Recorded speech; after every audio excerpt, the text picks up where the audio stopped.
For the first time in history, people and machinery are working together, realizing a dream. A uniting force that knows no geographical boundaries without regard to race, creed, or color. A new era where communication truly brings people together. This is the dawn of the net. Want to know how it works? Click here to begin your journey into the net. Now, exactly what happened when you clicked on that link? You started a flow of information. This information travels down into your own personal mailroom, where Mr. IP packages it, labels it, and sends it on its way. Each packet is limited in its size. The mailroom must decide how to divide the information and how to package it. Now, the package needs a label containing important information, such as sender's address, receiver's address, and the type of packet it is.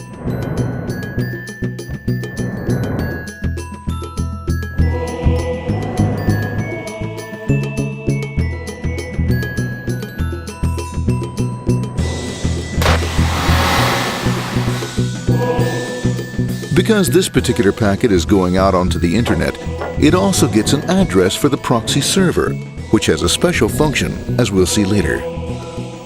The packet is now launched onto your local area network, or LAN. This network is used to connect all the local computers, routers, printers, etc. for information exchange within the physical walls of the building. The LAN is a pretty uncontrolled place, and unfortunately, accidents can happen.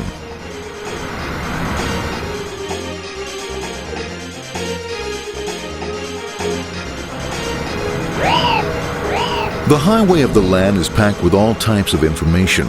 These are IP packets, Novell packets, Apple Talk packets. They're going against traffic, as usual. The local router reads the address and, if necessary, lifts the packet onto another network. The router, a symbol of control in a seemingly disorganized world. Whoops, sorry about that. Let's go with this one here, this one here. This one goes here, this one goes here. I don't like this one. Let's go with this one. Let's go here. A little bit this left. Let's go with this one here. Another channel here. Let's put that one here. Another one there. Let's put that one here. There he is, systematic, uncaring, methodical, conservative, and sometimes not quite up to speed. Sorry. But at least he is exact, for the most part. That's the one that was there. That one was there. That one was there. And this one was there. Oh, another one that was there. That was there. He's behind me. He's still there. That was there. He was there. Oh, let's put that one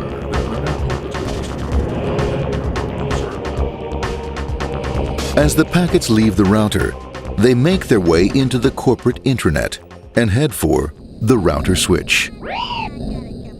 A bit more efficient than the router switch plays fast and loose with IP packets, deftly routing them along their way.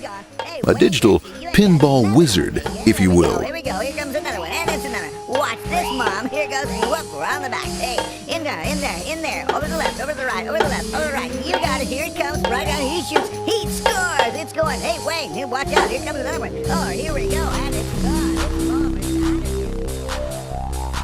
As packets arrive at their destination, they're picked up by the network interface, ready to be sent to the next level. In this case, the proxy. The proxy is used by many companies as sort of a middleman in order to lessen the load on their internet connection, and for security reasons as well. As you can see, the packets are all of various sizes, depending upon their content.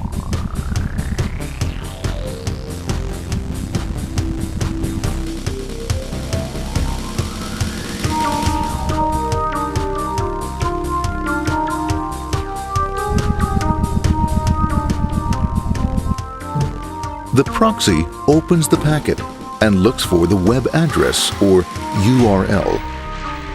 Depending upon whether the address is acceptable, the packet is sent onto the internet.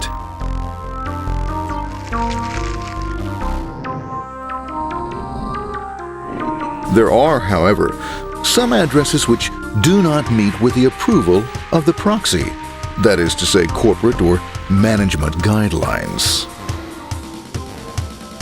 these are summarily dealt with.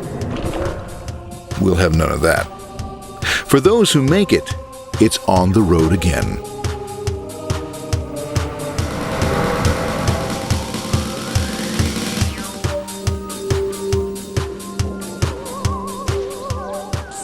Next up, the firewall.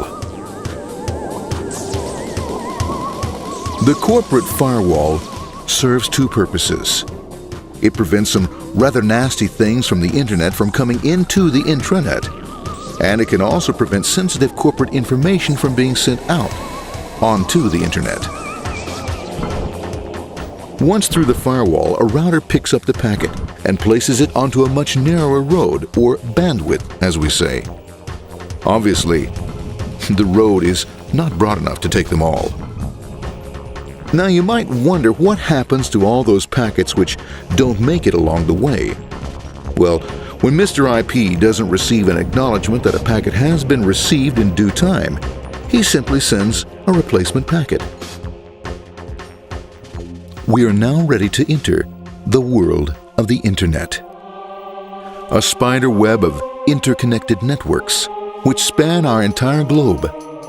Here, routers and switches establish links between networks. Now, the net is an entirely different environment than you'll find within the protected walls of your LAN. Out here, it's the Wild West. Plenty of space, plenty of opportunities, plenty of things to explore and places to go. Thanks to very little control and regulation, new ideas find fertile soil to push the envelope of their possibilities. But because of this freedom, certain dangers also lurk. You'll never know when you'll meet the dreaded ping of death. A special version of a normal request ping, which some idiot thought up to mess up unsuspecting hosts. The paths our packets take may be via satellite, telephone lines, wireless, or even transoceanic cable. They don't always take the fastest or shortest routes possible, but they will get there. Eventually. Maybe that's why it's sometimes called the worldwide wait. But when everything is working smoothly, you can circumvent the globe 5 times over at the drop of a hat. Literally. And all for the cost of a local call or less. Near the end of our destination, we'll find another firewall. Depending upon your perspective as a data packet, the firewall could be a bastion of security or a dreaded adversary. It all depends on which side you're on and what your intentions are. The firewall is designed to let in only those packets that meet its criteria. This firewall is operating on ports 80 and 25. All attempts to enter through other ports are closed for business.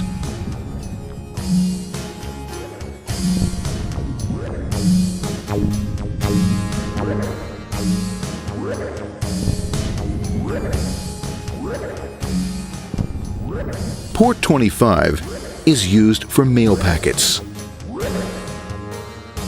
while Port 80 is the entrance for packets from the Internet to the web server. Inside the firewall, packets are screened more thoroughly. Some packets make it easily through customs, while others look just a bit dubious. Now, the firewall officer is not easily fooled, such as when this ping of death packet tries to disguise itself as a normal ping packet. It's okay, go on, it's okay, no problem. Have a nice day, be out of here, bye. For those packets lucky enough to make it this far, the journey is almost over.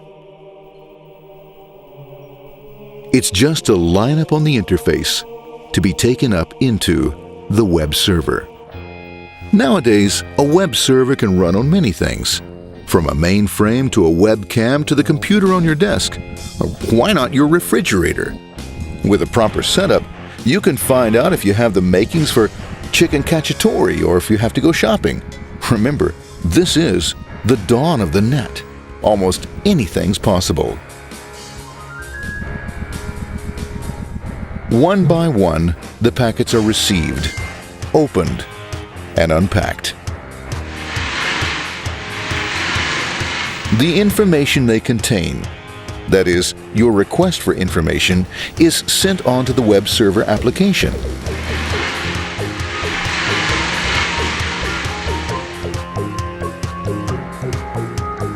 The packet itself is recycled, ready to be used again, and filled with your requested information.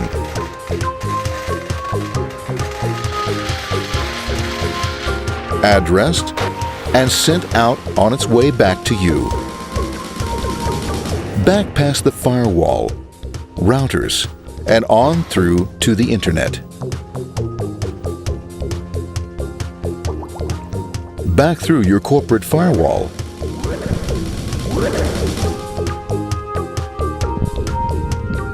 And onto your interface. Ready to supply your web browser with the information you requested. That is, this film.